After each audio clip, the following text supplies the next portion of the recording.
सम्माननीय सभामुख महोदय, अनुदानसँग जमिन, स्वाभिमान र राष्ट्रियता कदापि साट्न मिल्दैन। सीमा विवाद नेपालमाथि भारतको दादागिरी नमिचिएको ठाउँ छैन, नहपिएको गाउँ छैन भन्दा भन्दै भारतीय चेलीहरूको सदनभित्र पनि दादागिरी चल्न थाल्यो। भूमि मिचाहासँग सल्लाह छलफल गर्नु पर्यो रे, आफ्नो जमिन मेरो हो भन्नको लागि पनि मेरो देशको भूमि मिचाहासँग सोध्नुपर्ने, यो कस्तो विडम्बना सभामुख महोदय। जब यो देशका प्रधानमन्त्री एउटा सपना योजना फ्याँक्छन् अनि रहका एजेन्टहरू 15 दिनसम्म घाइते हुन्छन् अनि त्यो सपनाको विरुद्धमा सम्पूर्ण शक्तिहरू लगाएर बुरुक्क बुरुक्क उफ्रन थाल्छन्। सामान्य सभामुख महोदय, राष्ट्रको सवालमा अब बोलाइ र गराई समानता कायम गर्न धेरै मै हुँ भन्नेहरूलाई पनि हाम्मे पर्न देखिन थालिसक्यो। मन र विचार अशुद्ध हुनेको मन्तव्य, अन्तर्वार्ता र लेखका अंशबाट पनि आम जनताले समेत स्पष्ट रूपमा पहिचान गर्न थालिसके। विगतमा नक्कली राष्ट्रवादको खोल ओढ्नेहरूको मुकुण्ड पनि तिनलाई खडा गर्ने र उचाल्नेहरूबाट नै पर्दाफास हुनेछ। सम्माननीय सभामुख महोदय, ज्येष्ठ 19 के दिन मैं संसद में अनुपस्थित थी। मेरी अनुपस्थिति में वहाँ पे हमारे इस संसद के एक माननीय जी ने जो मंतव्य दिया उसको घृणा का मंतव्य कहा जाता है, अंग्रेजी में उसको हेट स्पीच कहा जाता है सभामुख महोदय, क्योंकि उन्होंने रगत उमलने की बात कही। उन्होंने अपने मेरे पद का मर्यादा नहीं होता तो मैं भौतिक रूप से भी आक्रमण कर सकती थी, ये बात कही। और भारतीय चेली नेपाल के संसद में आके दादागिरी करती है, ऐसी बात कही। सभामुख महोदय, मैं वैसी भाषा प्रयोग नहीं करूंगी, मैं प्रेम से अपनी बात कहूंगी सभामुख महोदय।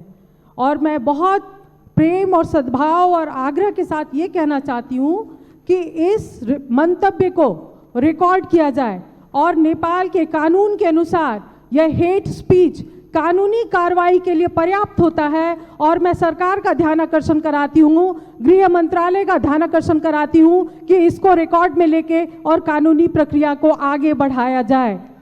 मैं दूसरी बात कहती हूँ सभामुख महोदय कि पूरे संसद पे की मर्यादा पे और उसके सार्वभौम सत्ता पे आक्रमण हुआ है, इसलिए ऐसे हेट स्पीच को संसद के रिकॉर्ड से हटाया जाए।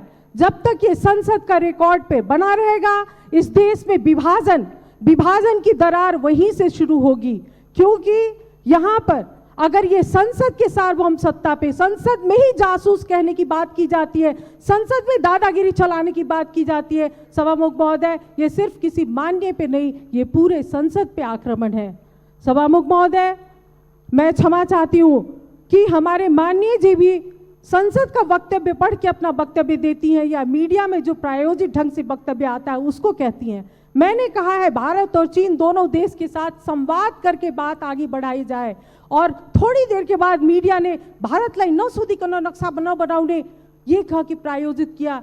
उन्होंने भी उसी मंतव्य को पढ़ा है, सुना है और उसके बाद अपनी धारणा व्यक्त करती हैं। कम से कम हम लोग सभासद लोग जब बोलते हैं तो वस्तुगत तथ्य और प्रमाण के आधार पे बोलें।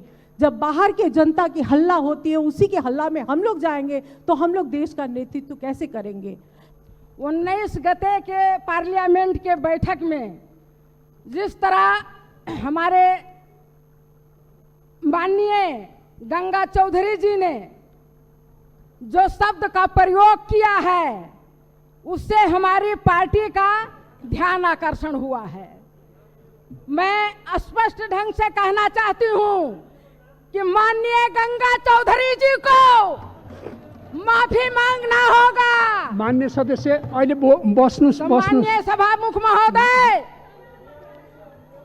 जो भी इस सदन में सांसद के रूप में उपस्थित है वो संपूर्ण प्रक्रिया पूरा माननीय करके सदस्य मर्यादित ढंगले बोल्नु होला, तपाईहरु बस्नुस्। इसलिए मैं आपसे स्पष्ट रूप में कहना चाहती हूँ कि ये सदन जो है ये खून खौलाने वाला जगह नहीं है। स्तरीय भाषामा बोल्नु होला, विषयमा केन्द्रित गरेर बोल्नु होला। यहाँ खून ठंडा करके बात करना चाहिए।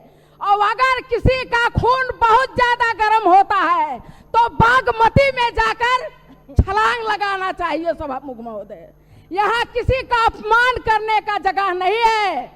सम्मानीय सभामुख महोदय, कागज के टुकड़ा में कागज का जो नक्शा है उसमें कोर देने से हमारे नेपाल का जगह फिरता आने वाला नहीं है।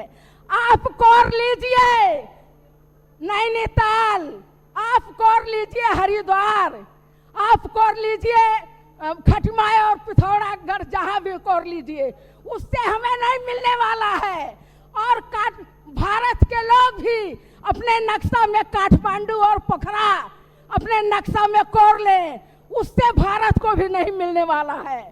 यदि जाने अनजाने में पहाड़ी शासकों ने जगह को बेचा है तो उसको वार्ता के टेबल के माध्यम से हमें वापस लाना चाहिए। सभामुख महोदय,